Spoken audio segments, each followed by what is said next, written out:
தக்காளி வெங்காயம் போன்ற அந்த காய்கறிகளுக்கு வந்து குறைந்தபட்ச ஆதரவு விலை நிர்ணயிக்கணும் கடந்த நிதிநிலை அறிக்கையின் போதும் விவசாயிகள் வந்து கருத்து கேட்பு கூட்டத்தில் கருத்து தெரிவிச்சிருந்தாங்க. இந்த டைமும் நிறைய பேர் கருத்து தெரிவிச்சிருந்தாங்க. அது குறித்தான அறிவிப்பு எதுவும் நிதிநிலை அறிக்கையில் இல்லை. அதாவது இப்போதைக்கு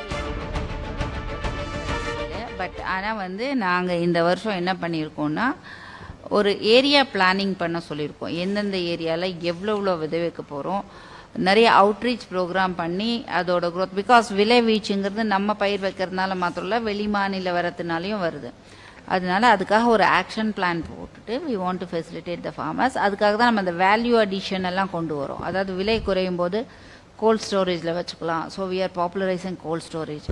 அதுக்கப்புறம் மதிப்பு கூட்டல் பண்ணுறதுக்காகவும் சொல்கிறோம். எனி ஆண்டர்பிரனர் கம்ஸ் ஃபார்வர்ட், தக்காளிலேருந்து you can make tinned tomatoes or juice or squash. அதுக்கும் வந்து தான் நாங்கள் வந்து தொழில் முனைவோருக்கும் இந்த உணவு பதப்படுத்துதல் மதிப்பு கூட்டுதலில் உதவி செய்ய இருக்கோம். மேடம் கிளைமேட் சேஞ்ச் வந்து இப்போ பெரிய த்ரெட்டாக இருக்குது. இப்போ அதுக்கு ஒரு ஸ்கீம் வந்து இப்போ அனௌன்ஸ் பண்ணியிருக்காங்க. அதை நம்ம எப்படி பண்ண போகிறோம்? நமக்கு அக்ரி யூனிவர்சிட்டி இருக்குது. அந்த அக்ரி யூனிவர்சிட்டியில் இந்த அக்ரிக்கு கிளைமேட் சேஞ்ச் எவ்வளோ பாதிப்படுன்னு ஒரு தனி செல்லோ இல்லை தனி டிபார்ட்மெண்ட்டோ ஃபார்மேஷன் பண்ணி அப்படி தான் நம்ம பண்ண போகிறோமா மேடம்? இல்லை, அவங்களும் ரிசர்ச் பண்ணிட்டு இருக்காங்க. அவங்களும் கிளைமேட் ஸ்மார்ட்டை பற்றி கொஞ்ச நாளைக்கு முன்னாடி பார்த்தீங்களா வைஸ் சான்சலர் அவங்களும் பேசியிருக்காங்க. இதில் என்னென்னா அதனால தான் நாங்கள் வந்து இந்த ஒரு புதுசாக நாங்கள் ஒரு புது திட்டம் இந்த தடவை சொல்லியிருக்கோம். மண்ணுயிர் காத்து மண்ணுயிர் காப்போம்னு ஒரு திட்டம் சொல்லியிருக்கோம். அது என்னென்னா மண்ணினோட உயிர். இப்போ வந்து நிறைய அந்த இப்போ நமக்கு வந்து கெமிக்கல் ஃபர்டிலைசரையும் நேச்சுரல் மன்யூரையும் பேலன்ஸ் பண்ணி கொண்டு போக வேண்டிய ஒரு இது. ஏன்னா இப்போ என்ன சொல்கிறாங்கன்னா சில கெமிக்கல்ஸ் நம்ம யூஸ் பண்ணுறதுனால பயிர்லேயே நிறைய மீத்தேன் கேஸ் எமிட் ஆகுது, க்ரீன் கேஸஸ் எல்லாம் வந்து எமிஷன் ஆகுது, ரைஸ் கல்டிவேஷன்லேயே வருது அப்படின்லாம் சொல்கிறாங்க.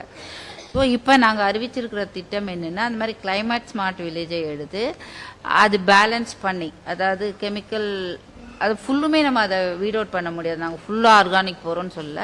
Balance between natural manure and chemical fertiliser, pesticides, இதை தான் பண்ணணும். அதுக்காக தான் நாங்கள் நிறைய திட்டங்கள் சொல்லியிருக்கோம்.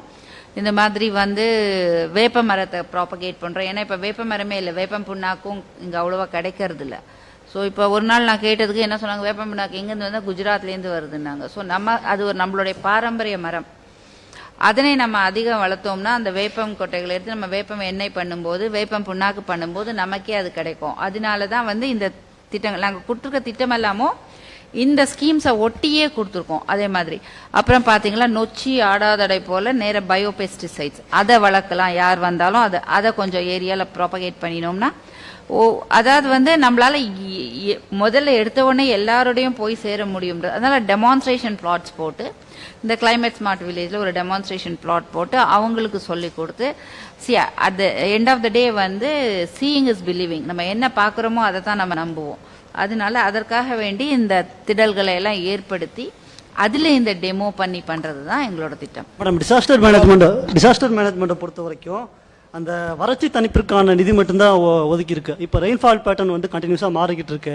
சடன் ரெயின்ஃபால் வருது, ஒரு நாளைக்கு 20 சென்டிமீட்டர் 30 சென்டிமீட்டர் வருது. அப்படின்ற போது அந்த விவசாயிகளுக்கு இந்த சடன் ரெயின்ஃபால் வந்தாவோ இல்லை ஒரு பருவம் தவறிய மழை வந்தாவோ அவங்களுக்கு பயிற்சி கொடுக்குற மாதிரியோ அந்த காலத்தில் அவங்க பயிரை பாதுகாத்துருக்கு என்ன மாதிரி இது பண்ணுன்ற மாதிரி ஒரு ட்ரைனிங் அந்த மாதிரி இதுக்கும் எதுவும் இல்லை மேடம்? அதாவதுப்பா of course we will give them a training என்னென்னா அவங்க ட்ரெயின் சிஸ்டம் எல்லாம் ஒழுங்காக இருக்கணும், இருக்கிற கால்வாயெல்லாம் தூர்வாரி இருந்தால் தண்ணி வடிஞ்சிடும். ஆனால் சில சமயம் வந்து நம்மளோட கெப்பாசிட்டிக்கு மேலே மழை பெய்யும் போது நம்மளால் வந்து என்ன பண்ண முடியும்? இப்போது தூத்துக்குடியில் பெஞ்ச மழையெல்லாம் பார்த்தீங்களன்னா it is not a normal phenomena, extraordinary phenomena. ரெண்டாவது அது எந்த ஊரில் வரும்னு நம்மளுக்கு தெரியாது. ஸோ பயிர்களை பொறுத்த வரைக்கும் தண்ணி மழை பெஞ்சி 3 நாளைக்குள்ள 74 மணி நேரத்துக்குள்ளே தண்ணி வடிஞ்சிட்டு அது பழிச்சுக்கும். It has its own natural survival mechanism.